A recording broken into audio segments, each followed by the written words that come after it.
Kulex Soliman ang malupit sa katotohanan. Mga kabunyog, mga kababayan, kaliskisan nga natin itong bagong appointee ni The Junior, ni Marcos Jr. dito sa Department of Agriculture, no? Si Secretary Francisco Chu Laurel. Ayan. So, alam nyo, bukod kay Laurel kasi, dito kay Francisco Chu Laurel, meron pan 5 na bagong inappoint si Marcos sa iba't ibang posisyon sa gobyerno na ang kanilang pagkakatulad, itong 6 na ito, sila ay mga campaign donor nung eleksyon. Ibig sabihin sila ay nagbigay ng kwarta, ng salapi dito kay Marcos at sa mga iba pang mga kandidato. Pero dito sa ating pag-uusapan ngayon, kaliskisan natin, i-booking natin, hubaran natin ang maskara, sino ba si Francisco Chu Laurel? At in particular, magkano at sino-sino ang mga politiko na binigyan niya ng pera pangkampanya nung nakaraang eleksyon. Alam nyo, matagal na pong sinasabi na dapat magkaroon tayo ng secretary talaga sa Department of Agriculture. Dahil talaga namang napakalala ng problema dyan sa agrikultura, yung smuggling, diba? Yung katakot-takot na hoarding, smuggling, ano pa bang meron dyan? Unli importation ng mga agricultural products, pumapatay sa ating mga magsasaka at sa ating mga mamimili, lalo sa ating mga mahihirap na kababayan, yung pagtaas ng presyo. No, ngayon nag-appoint na si Marcos Jr. ng bagong secretary. Okay yon, na nag-appoint siya. Pero sino ba yung in-appoint niya? Yun ang tanong dun eh. Yan ba'y talagang magsasaka? Ano bang background niya? Ito po. Simulan natin.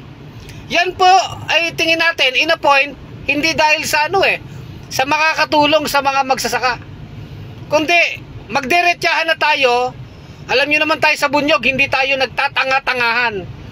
In-appoint yan si Francisco Chu Laurel dahil sa utang na loob ng mga politiko sa kanya. Utang na loob ni Marcos Jr. sa kanya dahil sa kanyang pagbibigay ng donasyon noong kampanya. Ngayon, ang tanong, magkano ang donasyon na binigay ni Francisco Chu Laurel kay Marcos Jr. noong kampanya? 30 million po sa pamamagitan po ng Partido Federal ng Pilipinas. Nag-donate po, campaign donation, 30 million pesos si Laurel sa Partido Federal ng Pilipinas. Doon po ibinigay. Yan po yung partido ni The Junior na ginamit niya nung eleksyon. 30 million. Bukod dyan, mamaya na po yung kanyang pagiging government contractor, ibubuking din natin. Pati yung batas sa eleksyon na dapat bawal Kapag contractor ka sa gobyerno, bawal. Pero napapaikutan po ang batas na yan. Mamaya na natin pag-usapan yan. So, sino-sino pa yung ibang politiko? Sa politiko muna tayo. Na binigyan ng campaign donation ni Francisco Chu Laurel na ngayon ay bagong appoint na secretary ng Department of Agriculture. So ito walang fake news ito. Walang fake news. Mga makamarcos, baka sabihin nyo naman, fake news tayo. Hindi tayo fake news dito sa bunyog. Yan po ay nakalagay sa kanilang Statement of Contributions and Expenditure, SOSE. Bawat po kumakandidato nagsasubmit sa COMELEC ng SOSE. Yung pong mga nag-donate sa kanila, yung pumasok na pera at yung ginasto sa kampanya. SOSE po ang tawag doon.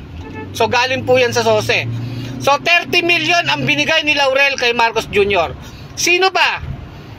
Si Miguel Zubiri. Ikaw naman pala Zubiri, nakinabang ka din Kapal-kapal moks din, tahimik kayo Si Miguel Zubiri, binigyan naman niya ng 20 million. 20 million pesos din ang pakinabang ni Zubiri kay Francisco Chu Laurel. Sino pa po?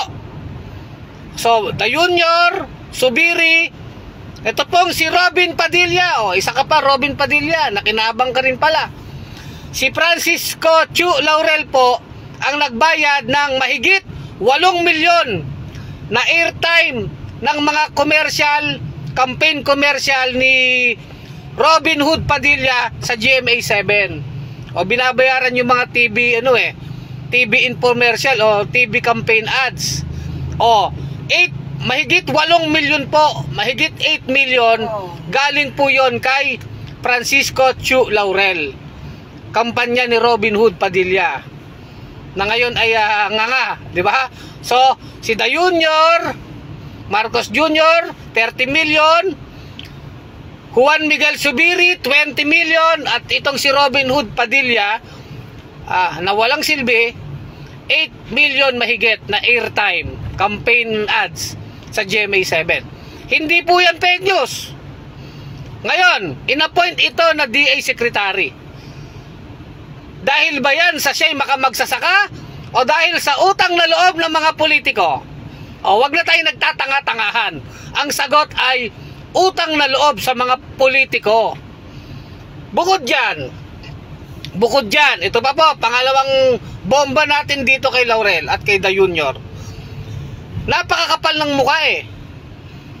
Ito pong si Chu Laurel, ito po yung magnate, fish magnate. Ang negosyo po nito, yung Prabel Corporation. Privado yon, walang problema tayo dyan sa Prabel.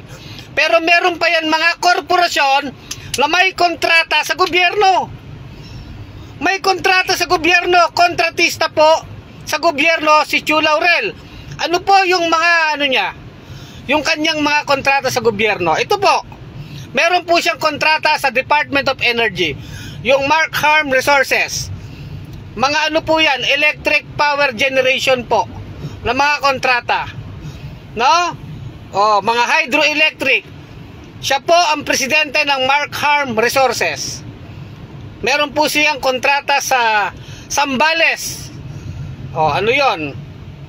Meron din siyang kontrata sa pamamagitan ng Agusan Power Corporation. Agusan Power Corporation. O, ito po sabihin ko na. O, ito po, walang fake news. Sinesearch po natin. O, ito po ay datos mula sa Department of Energy. O, sa Palawig, Zambales at Masinloc, Zambales, hydroelectric power plant ang kontrata ng kumpanya ni Francisco Chu Laurel. O, Mark Harm Resources Corporation. Ayan po, hydroelectric power plant. O, 3 hydroelectric power plant po ang kontrata niya sa panahon pa po ni Duterte hanggang ngayon sa panahon ni Marcos. O, paano yan? Kontratista pala yan sa energy. O, hindi lang isa, hindi lang dalawa, hindi lang 3, 4, 5 na kontrata, madaming kontrata.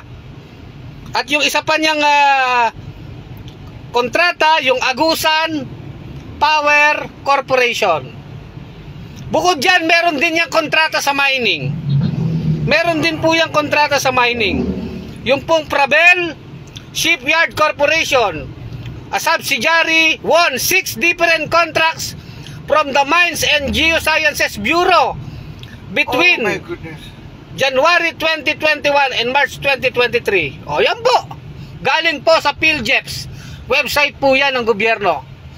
O, may kontrata sa Mines and Geoscience Bureau. Mayroong kontrata sa Energy, sa Department of Energy. O, at nag-donate kay Da Junior ng 30 million, nag-donate kay Miguel Zubiri ng 20 million, at nag-donate ng airtime campaign ads kay Robin Hood Padilla 8.75 million pesos. Ayan po ang Department of Agriculture Secretary ni Da Junior. Kaya wag tayong nagtatanga-tangahan na yung secretary na yan ay nandyan para sa mga magsasaka. Hindi po. Yan ay nandyan dahil sa utang na loob ng mga politikong pulpol at mga palpak at mga kurap sa kanya. At bawal nga yan sana pero alam niyo ang batas, iba daw yung tao, iba daw yung korporasyon. Siya naman ang nag-donate. Bawal kasi pagka korporasyon na may kontrata. Pero ang pinag-uusapan nga dyan, sabi ng COMELEC lawyer, dapat kung bawal nga ang direkta, bawal din ang indirect. ganun din, pero pinapaikutan ang batas. Ganun po yun. So dapat talaga maging stricto ang batas. Pero alam nyo naman, sa mga makapangyarihang politiko at mga negosyante, pinapaikutan lang ang batas ng Pilipinas. So yan po mga kabunyog, mga kabayan, kilala na natin ang secretary bagong appoint sa Department of Agriculture, si Francisco Q. Laurel. Wala po itong fake news. Yan ay kontratista na negosyanteng donor sa kampanya ng mga politiko na kagaya ni Da Junior, ni Subiri at ni Robin Hood Padilla. Muli ito si Kulex Soliman ang malupit sa katotohanan. Walang fake news, pawang katotohanan lamang. Mga kabunyog, mga kababayan, i-share po natin ito. I-share natin ito. Tuloy ang laban.